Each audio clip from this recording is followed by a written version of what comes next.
A third night, a third vote, and a firm decision to put the brakes on Brexit. The ayes to the right, 412. The noes to the left, 202. So the ayes have it. The ayes have it. Unlock. MPs overwhelmingly backing a motion to try and extend Britain's planned departure from the EU. Brussels now has to sign off on the delay, which would last until June if the UK approves a deal in the coming days. Failure to agree a deal could lead to a much longer postponement and potentially to no Brexit at all. For Prime Minister Theresa May, whose plan to leave the EU has been rejected twice, fear of losing control of Brexit might just be enough to get staunch Brexit backers in her own party to finally support her plan in a third vote in Parliament next week. The EU insists that May's plan, which is the product of 2.5 years of painstaking talks, is the only one on offer. If the United Kingdom still wants to leave the European Union, and it wants to leave in an orderly manner, which is what the Prime Minister tells us, then this treaty, such as it is, which organizes the orderly separation, this treaty is the only one possible and available.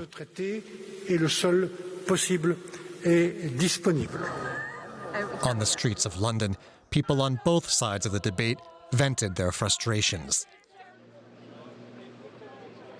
Well, I think the most sensible solution would be that we leave on the 29th of March with a no deal. But it's easy to say, sorry, we made an absurd mistake. Absurd mistake. It's no question about that in my mind. I'm astounded, absolutely astounded by what's going on. I think it's a complete shambles. Utter chaos. It's so much fun. This is what politics should be. No one knows what's going on. Nothing's being arranged by anyone. It's all falling apart. Don't you find this entertaining?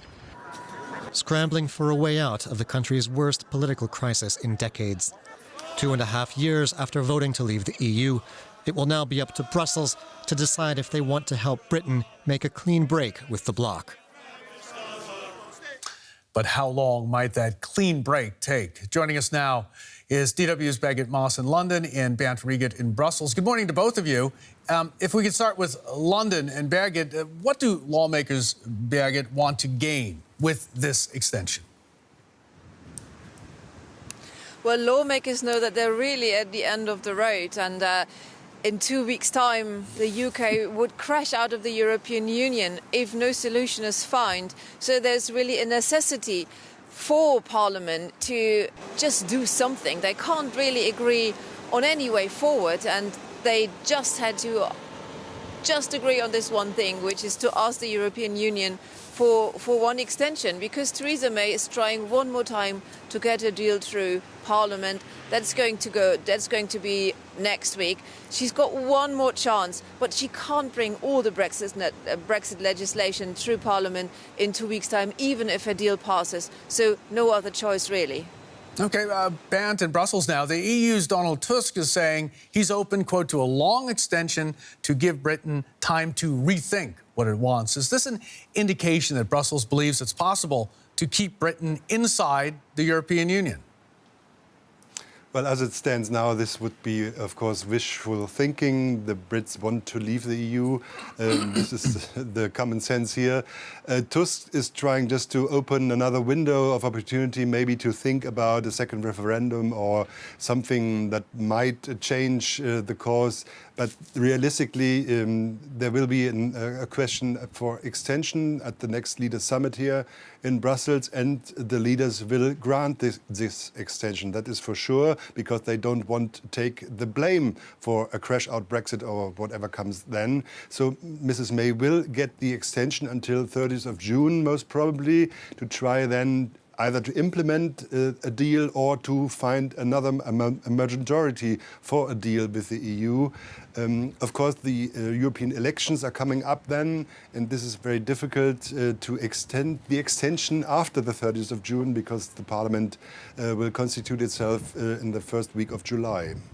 OK, Bagot, there's some new possibilities now for Theresa May. What are the chances that the Prime Minister will pull off an unlikely victory and get her Brexit plan passed in the end?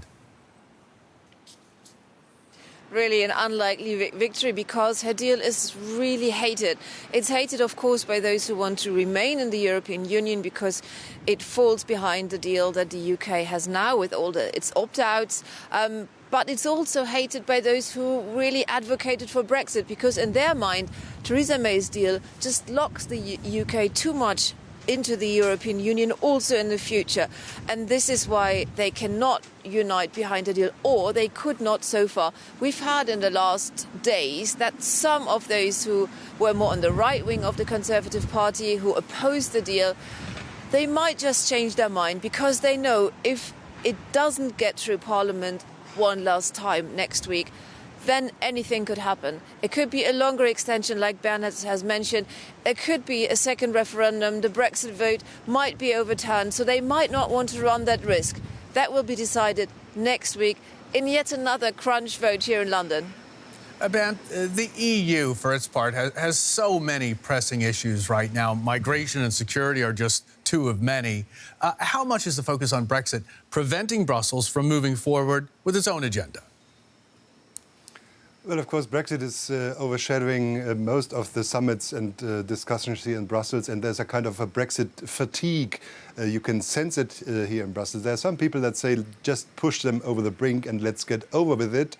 But I would think the majority of the Eurocrats and bureaucrats here in Brussels say we have to play along with Theresa May's tactic because we don't want the negative effect of a crash-out Brexit.